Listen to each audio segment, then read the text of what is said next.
கிறிஸ்துவுக்குள் அருமையான சகோதர சகோதரிகள், சிறு பிள்ளைகள் அனைவருக்கும் உயிர்த்தெழுந்த ஆண்டவராகிய இயேசு கிறிஸ்து நாமத்தினால் இந்த கர்த்தரினாலே வாழ்த்துதல் சொல்லிக்கொள்வதில் மிக்க மகிழ்ச்சி அடைகிறேன். எனக்கு அருமாவளை பரலோகத்தின் தேவன்தாமே நம்மை இந்த வேளையில் ஒன்று கூட வைத்து அவரை ஆவியோடும் உண்மையோடு தொழுகக்கூடிய வாய்ப்பினை தேவன் நமக்கு தந்திருக்கின்றார். உண்மையிலேயே நாம் தேவனுக்கு நாம் நன்றி செல்வோம். எனக்கு அருமையானவர்களே, இந்த நாளில் நாம் ஸ்தேவானை குறித்து சற்று ஆராய்ந்து பார்க்கலாம். ஆண்டவராகிய இயேசு கிறிஸ்துவின் சுவிசேஷத்தை சொல்வதில் பரலோகத்தின் தேவனுடைய அநாதி திட்டத்தை, அநாதி தீர்மானத்தை போதிப்பதில் அப்போஸ்தலர்கள் எவ்வளவாய் கஷ்டப்பட்டிருக்கிறார்கள், எவ்வளவாய் பாடுகள் அனுபவித்திருக்கிறார்கள். அப்படிப்பட்ட ஊழியத்தை செய்வதில் ஸ்தேவானும் ஒருவராக இருக்கிறார். சபை வளர்ந்து வரும் காலகட்டத்திலே சபையார்கள் பெருகின பொழுது அப்போஸ்தலர்கள் மாத்திரம் அந்த சபையை கவனிக்க முடியாது என்பதற்காக அப்போஸ்தலர்கள் ஒன்று கூடி ஒரு தீர்மானத்தை செய்து தேவனுக்கு பிரியமான, தேவனுக்கு பயந்து பரிசுத்தமான ஞானமுள்ள 7 பேரை தேர்ந்தெடுக்கலாம் என்று சொல்லி அந்த 7 பேரை தேர்ந்தெடுத்தார்கள். அந்த 7 பேரில் ஒருவர் தான் ஸ்தேவான். பாருங்கள், வேதத்தில் வாசிக்கும் பொழுது அப்போஸ்தலர் 6ஆம் அதிகாரத்தில் அந்நாட்களிலே சீஷர்கள் பெருகின போது கிரேக்கரானவர்கள் தங்கள் விதவிகள் அன்றாட விசாரணையில் திட்டமாய் விசாரிக்கப்படவில்லை என்று எபிரேயருக்கு விரோதமாய் முறுமுறுத்தார்கள். அப்பொழுது 12 சீஷர் கூட்டத்தை வரவழைத்து, நாங்கள் தேவவசனத்தை போதியாமல் பந்தி விசாரணை செய்வது தகுதியில்லை. அதனால் சகோதரே, பரிசுத்தாவியும் ஞானமும் நிறைந்து நற்சாட்சி பெற்றிருக்கிற 7 பேரை உங்களில் தெரிந்து கொள்ளுங்கள். அவர்கள் இந்த வேலைக்கு ஏற்படுத்துவோம். நாங்களோ ஜெபம் பண்ணுவதிலும் தேவவசனத்தை போதிக்கிற ஊழியத்திலும் இடைவிடாமல் தரித்திருப்போம் என்றார்கள். இப்படி அவர்கள் யோசனை பண்ணி, இந்த யோசனை நல்லதாக இருக்கிறது சொல்லி 7 பேரை தேர்ந்தெடுத்தார். அந்த 7 பேரில் ஒருவன் தான் ஸ்தேவான். ஸ்தேவானை குறித்து வாசிக்கும்பொழுது பாருங்கள், 8ஆம் வசனம். ஸ்தேவான் விசுவாசத்தினாலும் வல்லமையினாலும் நிறைந்தவனாய் ஜனங்களுக்குள்ளே பெரிய அற்புதங்களையும் அடையாளங்களையும் செய்தான். அப்போஸ்தலர்கள் ஒன்று கூடி இந்த 7 பேர் மீது தலையின் மேல் கைகளை வைத்து ஜெபித்த பொழுது இந்த 7 பேருமே பரிசுத்தாவியினுடைய அந்த வரத்தை பெற்றார்கள். பரிசுத்தாவினால் அவர்கள் நிரப்பப்பட்டார்கள். அந்த பரிசுத்தாவினுடைய வல்லமையினால் என்ன செய்தார்கள்? அடையாளங்களை, அற்புதங்களை செய்தார்கள். அப்படித்தான் ஸ்தேவான் செய்தார். ஸ்தேவான் தேவ வசனத்தை போதிப்பதை, ஆண்டவராகிய இயேசு கிறிஸ்து இப்படி சொல்லுவதை அன்றைய நாட்களில் இருந்த அந்த யூத மார்க்கத்தார்கள் கவனித்தார்கள். அதில் கவனித்து ஸ்தேவானுடைய அந்த குணாதிசயங்களை பார்த்து அவர்கள் ஸ்தேவான் மீது என்ன செய்கிறார்கள்? பொறாமை கொள்கிறார்கள், தர்க்கம் பண்ணுகிறார்கள். வாசிக்கலாம் பாருங்கள் 9ஆம் வசனத்திலே. அப்பொழுது லிபர்த்தீனர் எண்ணப்பட்டவர்களின் ஆலயத்தைச் சேர்ந்தவர்களும் சிரேனே பட்டணத்தாரிலும் அலெக்சாந்தரியா பட்டணத்தாரிலும் சிலிசியா நாட்டாரிலும் ஆசியா தேசத்தாரிலும் சிலர் எழும்பி ஸ்தேவானுடனே தர்க்கம் பண்ணினார்கள். அவன் பேசின ஞானத்தை ஆவியையும் எதிர்த்து நிற்க அவர்களால் கூடாமற் போயிற்று. அந்த அளவுக்கு ஸ்தேவான் பக்குவப்பட்டவராக தேவனுடைய வார்த்தைகளை, ஆண்டவராகிய இயேசு கிறிஸ்துவை பற்றி உண்மையை, சத்தியத்தை அவர்களுக்கு போதிக்கும் பொழுது அவர்கள் ஆச்சரியப்பட்டார்கள். யூத மார்க்கத்தைச் சேர்ந்தவர்கள் ஆண்டவராகிய இயேசு கிறிஸ்துவை குறித்து பிரசங்கித்த பொழுது, இவன் மோசேக்கு விரோதமாக எழுப்பி பேசுகிறான், தேவனுக்கு விரோதமாக எழுப்பி பேசுகிறான்னு சொல்லி ஸ்தேவான் மேல் குற்றம் சாட்டி எல்லாரும் ஒன்று கூடி என்ன செய்தார்கள்? ஸ்தேவானை ஆலோசனை சங்கத்தின் முன்பு கொண்டு போய் நிறுத்துகிறார்கள். இந்த ஆலோசனை சங்கத்தார் ஸ்தேவானை குறித்து கேள்விப்பட்டு ஸ்தேவானிடத்தில் என்ன செய்கிறார்கள்? கேட்கிறார்கள். பாருங்கள், பிரதான ஆசாரியன் அவனை நோக்கி, காரியம் இப்படி இருக்கிறது என்று கேட்டான். இப்படி ஆகியிருக்கிறது. அப்பொழுதுதான் ஸ்தேவான் அந்த ஜனங்களுக்கு முன்பதாக ஒரு நீண்ட பிரசங்கத்தை செய்கிறார். பாருங்கள், அப்போ 7ஆம் அதிகாரம் ஆரம்பம் முதல் முடிவு வரை பார்த்தார். ஸ்தேவானுடைய பிரசங்கம் ஒரு நீண்ட பிரசங்கம். ஆனால் இயேசு கிறிஸ்துவை குறித்து சொல்வதற்கு ஆபிரகாமை குறித்து பேசுகிறார். ஆபிரகாமை தேவன் அழைத்தார். ஆதியாகமம் 12ஆம் அதிகாரத்தில் முதல் 3 வசனங்களை வாசித்தார். தேவன் ஆபிரகாமை நோக்கி, உன் இனத்தையும் உன் தேசத்தையும் உன் தகப்பனை வீட்டை விட்டு என்ன செய், நான் காண்பிக்கும் இடத்துக்கு போய் என்று சொல்லி அழைக்கின்றார். எபிராசி சொல்லும் பொழுது ஸ்தேவான் ஆபிரகாம் தான் போகும் இடம் இன்னதென்று அறியாமல் தேவன் சொன்ன உடனே புறப்பட்டு போனால் அதுதான் விசுவாசம். ஆபிரகாம் இப்படி புறப்பட்டு போகும் பொழுது ஆபிரகாமுக்கு 77 வயசு. சாராலும் கூட செல்கின்றார்கள்.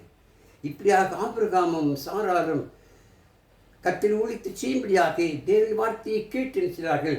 அவர் புறப்பட்டு போகிறார்கள். தேவன் ஆபிரகாம் ஆஸ்வதித்தார். நான் உன்னை ஆஸ்வதிப்பேன். உன்னுடைய ஜனத்தை பெருக பண்ணுவேன், உன் சந்ததியை பெருக பண்ணுவேன், நீ அநேக ஜாதிகள் தகப்பனாய் பண்ணி சொல்லி தேவன் ஆபிரகாமுக்கு வாக்கு கொடுக்கின்றார். அது ஆபிரகாமுக்கு 75 வயதிலிருந்து 100 வயது வரை குழந்தைகளே இல்லை. தேவன் சந்ததி பெருக பண்ணி சொன்னாரே, எனக்கு சந்ததி இல்லையே குழந்தை என்று சொல்லி ஆபிரகாம் கவலைப்படவில்லை, வேதனைப்படவில்லை. 100 வயதான பிறகு கூட சாரால் கற்பம் தெறிக்க பலனற்று கற்பம் செத்து போன நிலைமையை கூட ஆபிரகாம் விசுவாசம் தோய்ந்து போகவில்லை. தேவன் சொன்னதை செய்வார், அவர் வாக்கு மாற மாட்டார் என்ற அந்த விசுவாசம் ஆபிரகாமுக்கு இருந்தது. எல்லாம் ஸ்தேவான் பிரசிக்கின்றார். ஆபிரகாமுக்கு குழந்தை பிறந்தது, ஈசாக்கு பிறந்தார். ஈசாக்கு தேவன் ஆசீர்வதித்தார். ஈசாக்கு யாக்கோபு பிறந்தார். யாக்கோபுக்கு 12 குமாரர்கள் பிறக்கிறார்கள். அந்த 12 குமாரர்கள் தான் ஒரு பெரிய கோத்திரமாக வளர்ந்து வருகிறது பாருங்கள். அந்த 12 குமாரர்களில் யோசேப்பு விசேஷித்தவனாக இருந்தானாம். யோசேப்பை யாக்கோபு அதிகமாக நேசித்தனால் மற்ற 11 பேரும் யோசேப்பு மேல் பொறாமை கொண்டு யோசேப்பை நினைச்சார்கள். எகிப்து தேசத்தில் வந்து மீதியானுக்கு விட்டு விட்டார்கள். யோசேப்பு எகிப்து தேசத்திலே போய் மீதியானை போத்திப்பார் வீட்டில் விட்டு போன பிற்பாடு போத்திப்பாரும் தன்னுடைய மனைவி பேசி கேட்டு யோசேப்பை சிறையில் அடைத்தார். ஆனால் சிறைச்சாலையிலே அந்த சிறை அதிகாரி யோசேப்பின் மீது அன்பு காட்டி, ஏனென்றால் யோசேப்பு தேவனுக்கு பிரியமாயிருந்ததனால், தேவனை நேசித்ததனால் அந்த சிறைச்சாலையிலே அவன் ஒரு விசாரணைக்காரனாக மாற்றப்பட்டார். இப்படி ஆபிரகாமிலிருந்து யோசேப்பு வரைக்கும் நினைக்கிறார். ஸ்தேவான் அந்த ஜனங்களுக்கு பிரசங்கித்து யோசேப்பை குறித்து சொன்ன பொழுது யோசேப்பு அங்கு போத்திப்பார் வீட்டிலிருந்து சிறைச்சாலைக்கு சென்று சிறைச்சாலையிலிருந்து என்ன செய்தார், தேவனை ஆசீர்வதித்தனால் எகிப்து தேசத்திலே பார்வோனுக்கு அடுத்ததாக ஒரு தேசாதிபதியாக மாறிவிட்டான். பாருங்கள், யாக்கோபினுடைய பிள்ளைகள் வளர்ந்தார்கள், பெருகினார்கள். அப்படி யாக்கோபின் பிள்ளைகள் வளர்ந்து பெருகின பொழுது யோசேப்புக்கு அந்த நாட்டில் பஞ்சம் உண்டாயிற்று. அப்படி யாக்கோபின் குடும்பத்தார்கள் சாப்பிடுவதற்கு தானியம் இல்லாமல் எகிப்து தேசத்துக்கு வருகிறார். எகிப்து தேசத்திலே யோசேப்பு அந்த யாக்கோபின் தனி சகோதரிக்கு என்ன தானியம் கொடுத்து செய்தார். பாருங்கள், யோசேப்பு சொல்லுங்க பாருங்கள், எவ்வளவு அருமையாக யோசேப்பு கூறுகிறார் பாருங்கள். வாசிக்கலாம். ஆதியாகமம் 45ஆம் அதிகாரத்துக்கு திருப்புவோம்.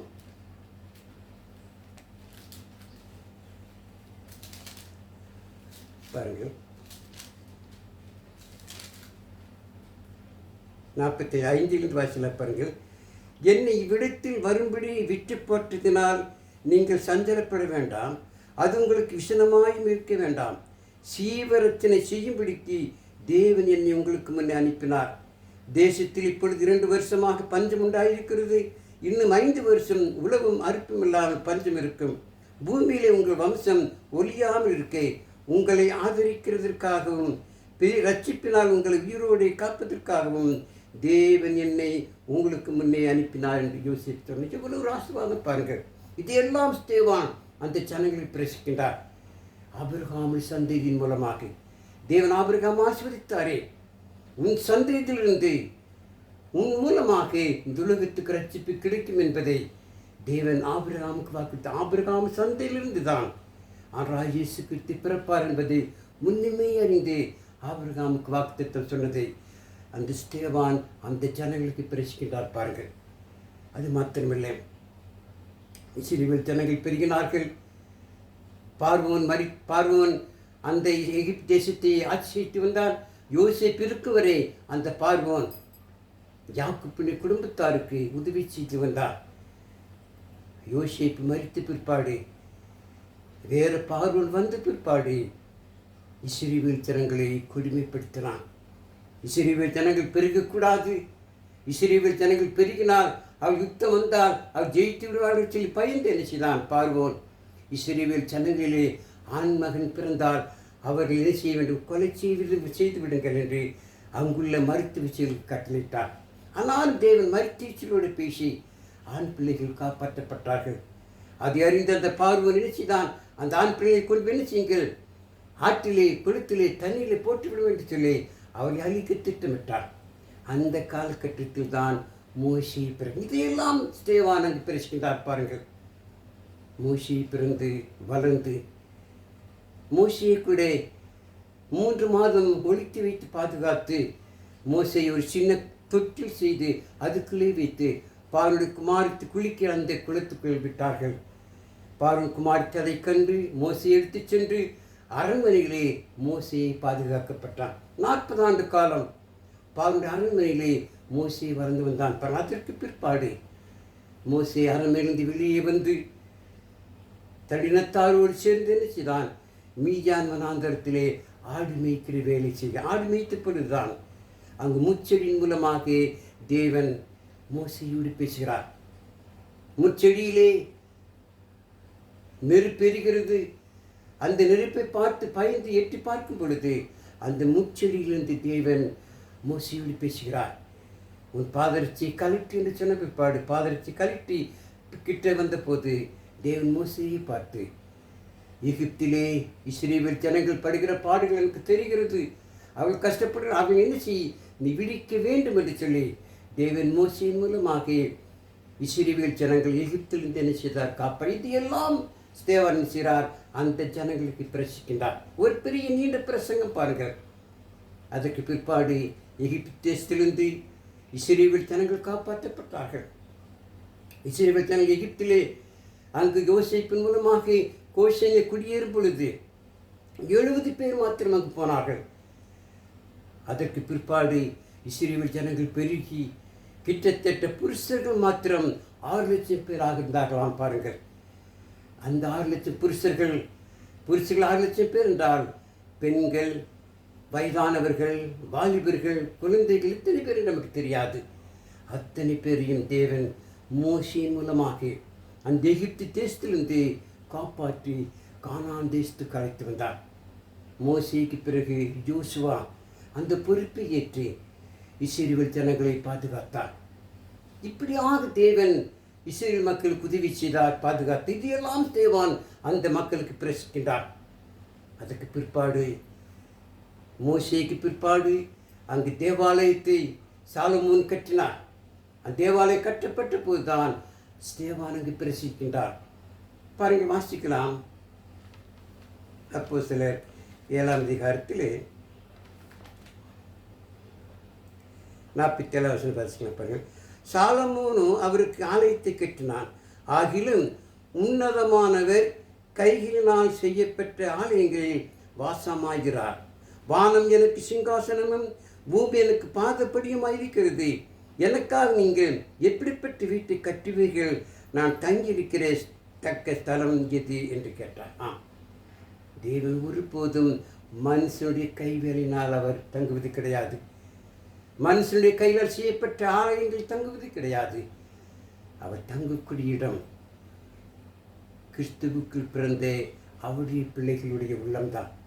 ஆகவே தான் பரிசுத்த பவுல் கொரிந்து சபைக்கு எழுதும்போது இப்படியாக எழுதியிருப்பாங்க. 1 கொரிந்தியர் 3ஆம் அதிகாரத்தில் 16 வசனத்தை வாசிக்கும்போது பாருங்கள். நீங்களே தேவனுடைய ஆலயமாயிருக்கிறீர்கள் என்றும் தேவனுடைய ஆவி உங்களிலே வாசமாயிருக்கிறீர்கள் என்றும் அறியீர்களா? ஆம், நாமே தேவனுடைய ஆலயம். நாம் கிறிஸ்துவுக்குள் பிறக்கும் பொழுது கிறிஸ்துவ உபதேசத்தை கேட்டு அதை விசுவாசித்து பழைய பாவமான ஜீவித்திலிருந்து மனம் திரும்பி நான் விசுவாசத்தை வாயினால் அடிக்க செய்து பாவம் மன்னிப்புக்கென்று நான் சாணம் பெறும் பொழுது நாம் புது சிருஷ்டியாக மாற்றப்படுகிறோம். தேவனுடைய பிள்ளைகளாக மாற்றப்படுகிறோம். தேவன் தங்கக்கூடிய ஆலயமாக மாற்றப்படுகிறோம். ஆமையுமாகவே இதெல்லாம் தேவானங்கு பிரசிக்கின்றார். இயேசு கிறிஸ்துவை குறித்து பிரசங்கித்த பொழுது அந்த ஜனங்கள், அந்த மோசையின் பிரமாணத்தின்படி வாழ்ந்த ஜனங்கள், அந்த யூத மார்க்கத்தில் இருந்த ஜனங்கள், அந்த யூத போதகர்கள் என்ன செய்தார்கள்? ஸ்தேவான் மீது கோபம் கொண்டார்கள். ஸ்தேவான் இப்படி சொல்கிறானே, மோசைக்கு விரோதமாக தேவனுக்கு விரோதம் பேசுகிறார்கள் சொல்லி ஸ்தேவான் மேல் கோபப்பட்டார்கள். அருமையார்களே, ஸ்தேவான் ஒருபோதும் தேவனுக்கு விரோதமாக பேசவில்லை.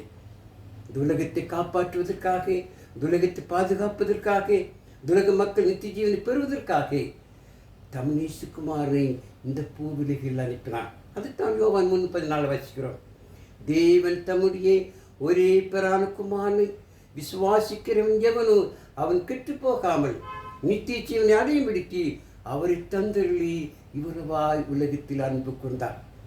அது அன்புதானே. அதைத்தான் ஸ்தேவான் பிரசங்கித்திற்கு கூடும். இயேசு கிறிஸ்துவானவர் மூலமாகத்தான் நீங்கள் நானும் பரலோக பாக்கியத்தை பெற்றுக்கொள்ள முடியும். ஆனால் இயேசு சொன்னார் யோவான் 14:6 அதற்கு இயேசு, நானே வழியும் சத்தியமும் ஜீவனுமாக இருக்கிறேன், என்னால் என்று ஒருவனும் பிதாவிற்கு வராது திலாமறிமாறே. ஸ்தேவான் ஆனால் இயேசு கிறிஸ்துவை குறித்து பிரசங்கித்தது அந்த யூத மார்க்கத்தாருக்கு, அந்த பல பிரமாணப்படி வாழ்ந்தவர்களுக்கு, மோசையின் பிரமாணப்படி வாழ்ந்தவர்களுக்கு எரிச்சலாயிருந்தது. ஸ்தேவானுடைய பிரசங்கம் அவர் உள்ளத்தை குத்தினது. அதை அவர்கள் கேட்டு அவர்கள் ஸ்தேவான் மீது அதிகமாக கோபம் கொண்டார்கள். பாருங்கள், அவர்கள் என்ன சொன்னார்கள் பாருங்கள். அப்போஸ்தலர் 7ஆம் அதிகாரத்துக்கு மீண்டும் திருப்புவோம். அந்த ஜனங்களை பார்த்து ஸ்தேவான் சொன்னது, வணங்கா கருத்துள்ளவர்களே, இருதயத்திலும் செவிகளிலும் விருத்தி செய்தல் பெறாதவர்களே, உங்கள் பிதாக்களைப் போல நீங்களும் பரிசுத்தாவிக்கு எப்பொழுதும் எழுத்து நிற்கிறீர்களே. பரிசுத்தாவி கொடுக்கப்பட்டு அவருடைய வார்த்தைக்கு, அவருடைய வசனத்துக்கு இன்னைக்கும் அநேகனை எழுத்து நிற்கிறார்கள். தேவ வசனத்தை என்ன செய்வதில்லை, சரியாக புரிந்து கொள்வதில்லை. தேவ வசனத்துக்கு விரோதமாக அவர் சொந்த கற்பனைகளை இன்றைக்கு பிரசங்கித்து அநேக நினைக்கிறார்கள், ஏமாற்றிக் கொண்டிருக்கிறார்கள். பரிசுத்தாவியானவர் மிக தெளிவாக வேதாந்தத்திலே தேவனுடைய வசனங்களை பதிவாக்கப்பட்டிருக்கிறார். அதை நாம் புரிந்து கொள்ள வேண்டும், அதை அறிந்து கொள்ள வேண்டும். ஸ்தேவான் கிறிஸ்துவ ராஜ்யத்திற்காக, கிறிஸ்துவ சபைக்காக தன்னையே ஒப்பு கொடுத்துக்கிறார். பாருங்கள், ஸ்தேவான் ஆண்டவரை குறித்து பிரசங்கித்த பொழுது அவர்கள் ஸ்தேவானை பார்த்து என்ன செய்கிறார்கள் பாருங்கள். இவைகளை அவர்கள் கேட்ட பொழுது மூர்க்கமடைந்து அவனை பார்த்து பல்லை கடித்தார்களாம். ஸ்தேவான் ஆண்டவராகிய இயேசு கிறிஸ்துவை குறித்து பிரசங்கித்த பொழுது, அந்த பழைய பிரமாணத்தை, மோசே பிரமாணத்தை குறித்து அவர்களுக்கு சொன்ன பொழுது, நீண்ட பிரசங்கித்தவர்கள் கேட்ட பொழுது அவர்கள் ஸ்தேவான் மீது கோபம் கொண்டு பல்லை கடித்தார்கள். அது மாத்திரமில்லை, அப்படி அவர்கள் பல்லை கடித்த அந்த நேரத்திலே ஸ்தேவானின் முகம் மாறுபட்டது. பாருங்கள், அவன் பரிசுத்தாவினால் நிறைந்தவனாய் வானத்தை அண்ணாந்து பார்த்து தேவனுடைய மகிமையும் தேவனுடைய வலது பாரசத்தில் இயேசுவானவர் நிற்கிறதையும் கண்டு, இதோ வானங்கள் திறந்திருக்கிறதையும் மனுஷகுமாரன் தேவனுடைய வலது பாரத்தில் நிற்கிறதையும் காண்கிறேன் என்றார். இது ஸ்தேவான் பார்த்தது. இதுதான் உண்மை. இன்றைக்கு அநேகர் நாங்கள் ஆண்டவரை பார்த்து எப்படி பார்த்தோம்? அவர் சிறியில் தூங்கிக் கொண்டிருப்பதாக பார்க்கின்றோம். எவ்வளவு ஒரு தவறான பொய்யான காரியம் பாருங்கள். ஸ்தேவான் பார்த்ததுக்கும் இன்றைக்கு இருக்கின்றவர்கள் பார்த்து சொல்வதற்கும் எவ்வளவு வித்தியாசம் பாருங்கள். தவறான கற்பனைகளுக்கு, தவறான தகவல்களுக்கு நாம் என்ன செய்யக்கூடாது, ஆளாகி விடவே கூடாது. ஸ்தேவான் இயேசுவை கிறிஸ்து தான் பிரசங்கித்தார். ஆனால் ஸ்தேவானை அவர்கள் என்ன செய்தார்கள் பாருங்கள். அப்பொழுது அவர்கள் உரத்த சத்தமாய் கூக்கலிட்டு தங்கள் காதுகளை அடைத்துக் கொண்டு ஒருமனப்பட்டு அவன் மேல் பாய்ந்தார்கள். அவன் நகரத்துக்கு புறம்பே தள்ளி அவனை கல்லெறிந்தார்கள். சாட்சிக்காரர்கள் தங்கள் வஸ்திரங்களை கலட்டி சவுல் எனப்பெற்றோர் வாரிமுடியை பாதத்தன்களை வைத்தரான். பாருங்கள், பரிசுத்த ஆவியானவர் மூலமாக புதிய ஏற்பாட்டிலே 13 நிருபங்கள் எழுதின பரிசுத்த பவுல். யூத மார்க்கத்திலே அவன் வாழ்ந்த பொழுது சவுலாக இருந்தார். அந்த சவுல் வாலிபன் தான் ஸ்தேவானை கொல்லும் பொழுது, கல்லெறிந்து கொல்லும் பொழுது அந்த துணிகளை, அந்த வஸ்திரங்களை பாதுகாத்து கொண்டு வந்திருந்த சவுல். சவுலுக்கு மனமாறி குணப்பட்டு கிறிஸ்துவுக்கு ஒப்பு கொடுத்து அநேகர்கள் செய்தார். சுவிசேஷத்திலே அநேகர்கள் சபையை உருவாக்கினார். பாருங்கள், சவுல் பவுலாக மாறினார். ஸ்தேவான் இயேசு கிறிஸ்து பற்றி பிரசங்கித்தார்கள். அவனை கல்லெறிந்தார்கள். ஸ்தேவான் பாருங்கள், அப்பொழுது கர்த்தராகிய இயேசுவே என் ஆவியை ஏற்றுக்கொள்ளும் என்று ஸ்தேவான் தொழுது கொள்ளுகையில் அவனை கல்லெறிந்தார்கள். அவனோ முழங்கால் மண்டிட்டு, ஆண்டவரே, இவர்கள் மேல் இந்த பாவத்தை சுமத்தாதிரும் என்று மிகுந்த சத்தமிட்டு சொன்னான். இப்படி சொல்லி நித்திரை அடைந்தான். பாருங்கள், ஸ்தேவான் கூட தன்னை கல்லில் அடித்த அந்த ஜனங்களுக்காக தேவத்தில் பரிந்து பேசுகிறார். அவர் பாவங்களும் மன்னியும் என்று. இதுதான் ஸ்தேவானுக்கு கூடிய ஒரு நல்ல பண்பு. பாருங்கள், இயேசு கிறிஸ்துவுக்காக தன்னையே ஒப்புக் கொடுத்தார். பாருங்கள், முதல் நூற்றாண்டிலே சபை வளர்ந்து வருவதற்கு அப்போஸ்தலர்கள் எவ்வளவு பாடுபட்டிருக்கிறார்கள், எவ்வளவு துன்பப்பட்டிருக்கிறார்கள். பாருங்கள், கர்த்தருடைய வசனத்தை பிரசங்கித்தார்கள், தேவனுடைய வார்த்தையை போதித்தார்கள். போதிக்கும் பொழுது அவளுக்கு ஏற்பட்ட கஷ்டங்கள் எத்தனை. அது அப்போஸ்தலர் 5ஆம் அதிகாரத்திலே தேவ வார்த்தையை பிரசங்கித்த பொழுது அந்த யூத மார்க்கத்தார்கள், யூத தலைவர்கள் இதை நீங்கள் செய்யக்கூடாது என்று தடுத்தார்கள். வாசிக்கணும் பாருங்கள், அப்போஸ்தலர் 5ஆம் அதிகாரத்திலே 28-29 பாருங்கள். நீங்கள் அந்த நாமத்தை குறித்து போதனை பண்ணக்கூடாது என்று நாங்கள் உங்களுக்கு உறுதியாய் கட்டளையிடவில்லையா? அப்படி இருந்தும் இதோ ஒரு எருசலேமை உங்கள் போதகத்தினாலே நிரப்பி அந்த மனுஷன் இரத்தப்பழியை எங்கள் மேல் சுமத்த வேண்டும் என்றிருக்கிறீர்களே என்று சொன்னான். அதற்கு பேதுரும் மற்ற அப்போஸ்தலரும், மனுஷருக்கு கீழ்ப்படுவதை பார்க்கிலும் தேவனுக்கு கீழ்ப்படுவது அவசியமாய் ஆமதி தேவனுக்கு கீழ்ப்படிந்தார். தேவ வசனத்தை பெற்றார்கள். தேவாதி திட்டத்தை, அனாதி தீர்மானத்தை, ஆண்டவராகிய இயேசு கிறிஸ்துவை பற்றிய உண்மையை, அவர் சுவிசேஷத்தை ஜனங்களை பிரசங்கித்தார்கள். சபை வளர்ந்து கொண்டு வந்தது. நாம் பாருங்கள், அப்போஸ்தலர் 1ஆம் அதிகாரத்தின் 28 அதிகாரத்தை வாசித்து பார்த்தால் தெரியும். சபை நாளுக்கு நாள் வளர்ந்து ஆங்காங்கு சபையிலே ஆங்காங்கே சபை வளர்ந்தது. பரிசுத்த பவுல் கிறிஸ்துவுக்கு பிறந்த பிற்பாடு கொரிந்து நாட்டிலே போய் சுவிசேஷம் சொல்லி கொரிந்து மக்கள் மத்தியிலே அங்கு சபை உருவாக்கினார். கலாத்தியா பட்டணத்திலே, எபேசு பட்டணத்திலே, கொலேசியா பட்டணத்திலே, பிலிப்பு பட்டணத்திலே, இன்னும் தீமத்தேயுவை, தீத்துவை அவர் கிறிஸ்துவுக்கு கொண்டு வந்தார். எத்தனை பேர் கிறிஸ்துவுக்கு பிறந்தார்கள். தெசலோனிக்கே நாட்டு சபைக்கு சென்று தெசலோனிக்கேயாவில் சுவிசேஷத்திலே அங்கு சபை உருவானது. ஆசியா கண்டத்திலே 7 பட்டணங்களில் கர்த்தர் சபையானது உருவாகி வளர்ந்து வந்தது. பாருங்கள், இன்றைக்கு நீங்கள் நானும் கர்த்தர் சபை அங்கமாகி பலுத்தி தேவ தொழில் கொண்டிருக்கிறோம் என்று சொன்னார். தேவையல்லாத கிருபை. இதற்கு காரணம் ஸ்தேவான் தான். ஸ்தேவான் இந்த சபைக்காக, அவருடைய ஊழியத்துக்காக, தேவனுடைய வசனத்தை போதித்ததற்காக தன்னையை அர்ப்பணித்திருக்கிறார். பாருங்கள், ஸ்தேவானை கல்லெறிந்து கொண்டார்கள். அப்படி ஸ்தாபிக்கப்பட்டு அப்படி உருவாக்கப்பட்ட அந்த சபை பரிசுத்த வேதாந்தத்தை பதிவாக்கப்பட்டிருக்கும் பொழுது அது இன்றைக்கு அநேக விசுவாசியாமல், அது ஏற்றுக்கொள்ளாமல் இன்றைக்கு தவறான போதனைகளுக்கும் கல்ல தீர்க்கதரிசனங்களுக்கு நினைச்சார்கள் அடிமையாகி இன்றைக்கு பிரிவினைவாதிகளாக இருப்பதை பார்க்கிறோம். பாருங்கள், பரிசுத்த ஆவியானவருடைய வேத வசனம் தெளிவாக போதிக்கிறது. ஒரே ஒரு சபை தான், ஒரே ஒரு சரீரம் தான். ஆண்டவராகிய இயேசு கிறிஸ்து மனவாளனாக இருக்கிறார். அந்த மனவாட்டியாக இருப்பது சபை. அந்த ஒரே ஒரு சபையான அந்த சரீரமான சபையிலே நீங்களும் நானும் அங்கமாயிருப்பது நமக்கு கிடைத்த ஒரு பெரிய பாக்கியம். அதைத்தான் தேவ வார்த்தையை பொதிக்கி, அதுதான் கர்த்தருடைய வசனம் போதிக்கிறது. அதைத்தான் நீங்கள் நான் சொல்ல வேண்டும். அப்படிப்பட்ட வாய்ப்பை பெற்றலாம். தேவனுக்கு பிரியமாக இருந்து இந்த பரலோக பாயத்தை பெற்றுக்கொள்வது எவ்வளோ ஒரு ஆசீர்வாதம் பாருங்கள். அதை இழந்து விடக்கூடாது. ஆகவே சத்தியத்தை சத்தியமாயிட்டுக் கொள்ள வேண்டும், மாறாக பொதிக்கக்கூடாது. ஸ்தேவான் இந்த ஊழியத்திற்காக, அவர் இயேசு கிறிஸ்து ஊழியத்தை செய்ததற்காக அவர் கல்லெறியுண்டு கொல்லப்பட்டார். அப்போ எவ்வளவு பாடுகள் பட்டிருக்கிறார்கள் பாருங்கள். வேதத்தை வாசிக்கும் பொழுது 2 கொரிந்தியர் 4ஆம் அதிகாரத்திலிருந்து வாசிக்கலாம். பாருங்கள், அப்போ எவ்வளவு கஷ்டப்பட்டிருக்கிறார்கள். நாங்கள் எங்களையே பிரசங்கியாமல் கிறிஸ்து இயேசுவை கர்த்தர் என்றும் எங்களையோ இயேசு நிமித்தம் உங்கள் ஊழியக்காரர் என்று பிரசங்கிக்கிறோம். அப்போஸ்தலர்கள் 4:5 வாசிக்கும் பொழுது அவர்கள் தங்களை பிரசங்கிக்கவில்லை, இயேசு கிறிஸ்துவை பிரசங்கித்தார்கள். இன்றைக்கு அநேகர் மேடை கிடைத்தால் போதும், மைக்கையில் கிடைத்தால் போதும், தங்களை குறித்து பேசிக்கொண்டே இருக்கிறார்கள், கற்பனைகளை பேசுகிறார்கள். அறிமார்களே, சத்தியத்தை சத்தியமாய் பிரசங்கிக்க வேண்டும். அப்போது இயேசுவை குறித்து பிரசங்கித்தார்கள். அது மாத்திரமில்லை, அவர்கள் பட்ட பாருங்கள் 8 வாசிக்கும் பொழுது, நாங்கள் எப்பக்கத்திலும் நெருக்கப்பட்டு ஒடுங்கி போகிறதில்லை, கலக்கமடைந்து மனமுறிவு அடைகிறதில்லை, துன்பப்படுத்தப்பட்டும் கைவிடப்படுகிறதில்லை, கீழே தள்ளப்பட்டும் மறிந்து போவதில்லை. கர்த்தராகிய இயேசுவினுடைய ஜீவனம் எங்கள் சரீரத்தில் விளங்கும்படிக்கு இயேசுவின் மரணத்தை எப்பொழுதும் எங்கள் சரீரத்திலே சுமந்து திரிகிறோம்.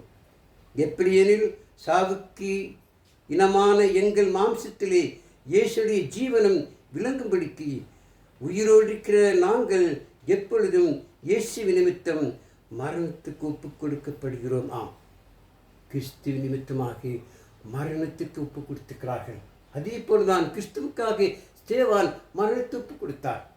அறிமார்களே, நீங்கள் நானும் இந்த சத்தியத்தை ஏற்றுக்கொண்டு நாம் கிறிஸ்துவ ராஜ்யமான சபையில் அங்கமாயிருப்பது இன்னைக்கு நமக்கு கிடைத்த ஒரு பெருசு ராஜ்யம். பாருங்கள், இதை உணர்ந்து புரிந்து நாம் கிறிஸ்துவ ராஜ்யத்தில் அங்கமாயிருந்து மரண உண்மையாக இருந்து தேவனை பிரியமாக இருந்தால் அது எவ்வளோ பெரிய ஆசீர்வாதம். அப்படிப்பட்ட ஆசீர்வாதத்தை வச்சுக்கூடாதாம் நீங்கள் நானும் இழந்து விடவே கூடாது. அறிமார்களே, தேவன் எவ்வளவாய் நம்மை ஆசீர்வதிக்கிறார், எவ்வளவாய் நம்ம நன்மை கூறுகிறார்.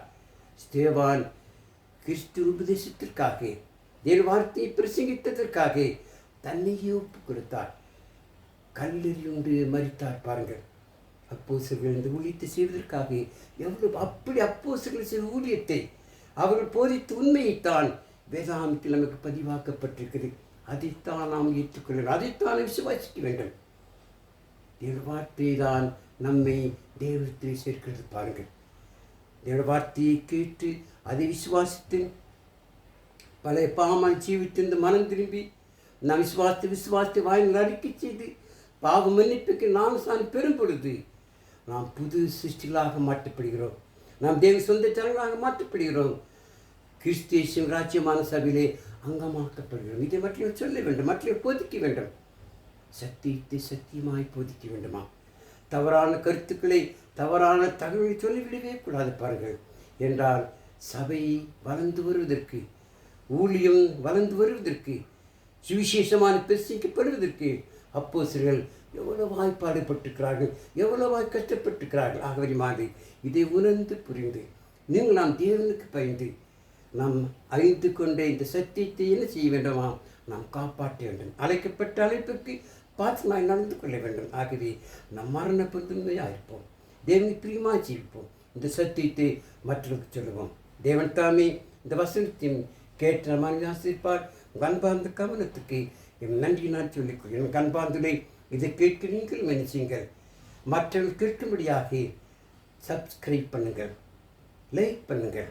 ஜெபம் செய்வோம். இரக்கம் நிறைந்த எங்கள் பரலோக பிதாவே, உன்னதத்தில் வாசம் செய்கிறவரே, இதோ ஸ்தேவான் உமது குமாரனாய் இயேசு கிறிஸ்துவின் சுவிசேஷத்தை சொல்வதிலே, இதோ அந்த பழைய பிரமாணத்தை நம்பி இதோ யூத மார்க்கத்திலே ஆண்டவராகிய இயேசு கிறிஸ்துவை பிரசங்கித்த பொழுது அந்த ஜனங்கள் ஸ்தேவானை கல்லெறிந்து கொண்ட காட்சியை நாங்கள் வேதத்தின் மூலமாக அறிந்து கொண்டோமே. பிதாவே, ஸ்தேவான் முதுக்குமானாய் இயேசு கிறிஸ்துவின் சுவிசேஷத்தை சொன்ன நிமித்தமாக, ஆண்டவராகிய இயேசு கிறிஸ்து ஊழியத்தை செய்த நிமித்தமாக கல்லெறி உண்டு அவர் மரணமடைந்தார். அப்போஸ்தலர்கள் முது ஊழியத்திற்காக எவ்வளவு ஒப்பு கொடுத்து ஊழியம் செய்திருக்கிறார்கள். அவர்கள் செய்த ஊழியத்தை தானே இன்றைக்கு வேத வஸ்து மூலமாக நான் பார்க்கிறோம். அப்படி உருவாக்கப்பட்டு முதுக்குமானாய் இயேசு ராஜ்யமான சபையின் அங்கமாக இருப்பது எங்களுக்கு கிடைத்தொரு பாக்கியம் என்று கருதி நாங்கள் மரணப்பின் உறுதியாக இருக்குது விஷயம் ஐயா. இந்த சத்தியத்தை கேட்டு நாங்களும் இந்த உண்மை மற்றவர்கள் சொல்வது விஷயம். எங்கள் பாவக்குற்ற தயவாக மன்னியும்.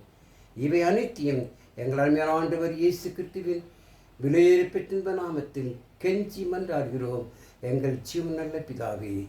ஆமென்.